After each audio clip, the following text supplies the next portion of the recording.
All right. I'm feeling it. This is gonna be the week where we finally get some good news. All right, first up. Luxury lingerie brand By Women for Women launches ad campaign featuring non-binary male in bra and panties. Maybe I was wrong. Maybe this is not the week we are going to get some good news. Luxury lingerie brand Honey Bridget defended... Or Bridget. That's how not into lingerie I am. Burdette, I guess, defended their use of non-binary model Jake Dupree in an Instagram post Wednesday.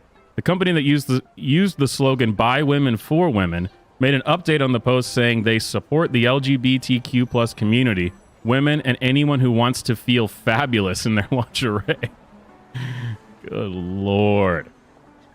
Wow.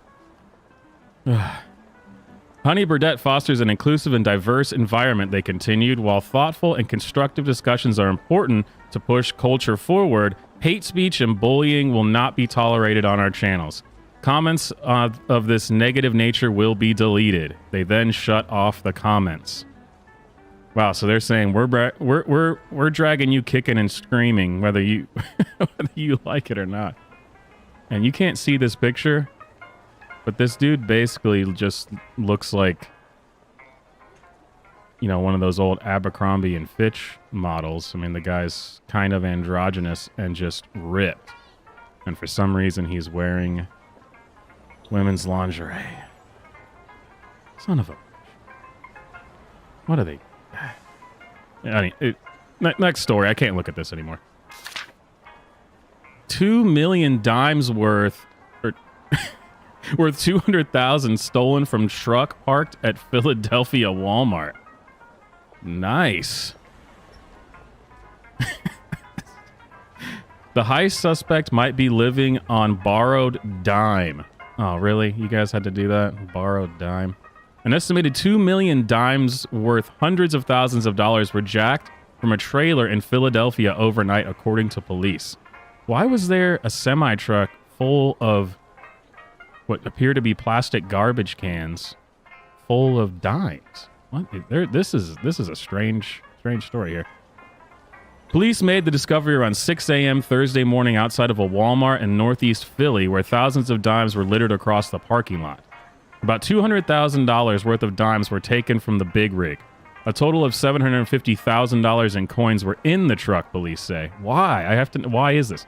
The truck driver had picked up the dimes from Philadelphia Mint on Wednesday, but decided to park the truck in the parking lot before going home to get some sleep ahead of his long drive to Florida. Oh yeah, what could go wrong? Philadelphia Police Captain Jack Ryan said this is a common practice for truck drivers. Wait, you're telling me if I see a semi-truck parked at a Walmart, there could be $750,000 worth of dimes inside of it? Well, it shouldn't be hard to find these guys, right? Who's paying for things in dimes? Some guy goes to the liquor store, is buying all his hooch and dimes. That's probably the guy. They were trying to cross-load the dimes into other bags. There are dimes all over the parking lot. Wow. Not exactly Ocean's 11, but credit where credit's due. Well done. All right, what else we got? You're going to have to teach your kids about climate change. Here's how. Oh, Lord. Do we really need to? It says, when my daughter was 4 or 5 years old, she overheard her older brother say something along the lines of, "We're destroying the planet." She furrowed her little brow and looked up at us. "But not this planet, right?" she asked. I'm already totally disinterested in this. I mean, what a way to open an article. Why do journalists insist on trying to act like they're novelists? Jeez. I thought that my heart had already broken for the climate on the Wait, what? I thought that my heart had already broken for the climate on the January day I spotted a bright purple... Wait. Jeez, these people are just god-awful writers. Oh, and look, there's always got to be at least one article every Friday. They start the next sentence with the word but. Okay, let's see if I can actually read this abomination of a sentence. I thought that my heart had already broken for the climate on the January day I spotted a bright purple crocus, I guess some kind of flower plant, emerging from the ground, period. But having to reveal to my child that we only had one planet and we need to do a better job for protecting it was exponentially more painful. You know what is painful is I'm only 2 paragraphs into this article. Good Lord. She is 9 now, old enough to understand that changes in how we experience the seasons, like the fact that she went all winter without the chance to debut her new snowsuit, are indicators of a bigger, more ominous phenomenon. Oh my God. No.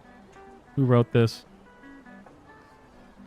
No, Marie. This is no. Melissa Burt is the mother of a 7-year-old daughter. She is also a professor of atmospheric science. Well, she must be an idiot. At Colorado State University and a part of Science Moms, a group of climate activists. I can't finish this. I'm not even going to get to their suggestions. I can't read this. God, this is painful. We're going to the next article. Straight to hell, Science Moms. Man died after being eaten alive by bugs in filthy jail cell? What? What country is this in? LaShawn Thompson was slumped over in a cell at the Fulton County Jail in Atlanta. Wow. When a detention officer came to check on him in September, the cell was so dirty that a worker who entered it wore a safety suit designed to protect from hazardous materials, according to jail records. Holy crap. I honestly didn't think a headline like this would be in the United States. Officers were unable to resuscitate Thompson in the cell, where he'd been held for around 3 months. An autopsy could not determine his cause of death. Well, the headline certainly made an assertion. Eaten alive by bugs. What is going on here? An autopsy could not determine his cause of death, but the report described an extremely severe infestation of small insects across Thompson's body. His face, upper and lower extremities were pockmarked with cuts and lesions from repeated skin picking, the report said. Good Lord. Thompson was, quote, eaten alive by insects and bed bugs. Michael Harper, an attorney for Thompson's family, said in a news release Wednesday. The release, accompanied by jail records and graphic photos of Thompson and his cell, called for a criminal investigation into the 35-year-old man's death and for the Fulton County Jail to be shuttered and replaced. Yeah, I'd say all of those things should probably happen. I think we need some prison reform here. For sure. Quote, they put the man in that cell, left him there to die, Harper said in a Thursday news conference, and that's exactly what happened. The family is working with doctors to investigate Thompson's death, Harper added. Jeez. Well, do not get sent to jail in Atlanta. Which, let's face it, for the residents of Atlanta, mission impossible. Come on. Surely we're going to have some good news. Let's try one more story. Maybe we can get... Jeez, that was brutal. The cream cheese stuffed bagel is here. Wow. Behold the stuffed crust bagel. Wow. I knew there was surely some good news around the corner. In the 1990s, Pizza Hut unveiled an important cheese in bread innovation, the stuffed crust pizza. That was a momentous time for everyone. Now, Philadelphia Cream Cheese and H&H Bagels, a New York City-based bagel shop. I figured that H&H Bagels was someone who made bagels. Yes, thank you for clarifying that. Are trying to please the carbohydrate and dairy-loving communities with a... Journalists need to be stopped. Who is writing this absolute dreck? You've taken me from being happy that they were going to make cream cheese stuffed bagels to now being upset by this atrocious writing. You know what? You can't distract me from the fact that humanity has progressed to the point where we're now going to have cream cheese filled bagels. I'm not going to let the journalists take that away from me. They can't do it.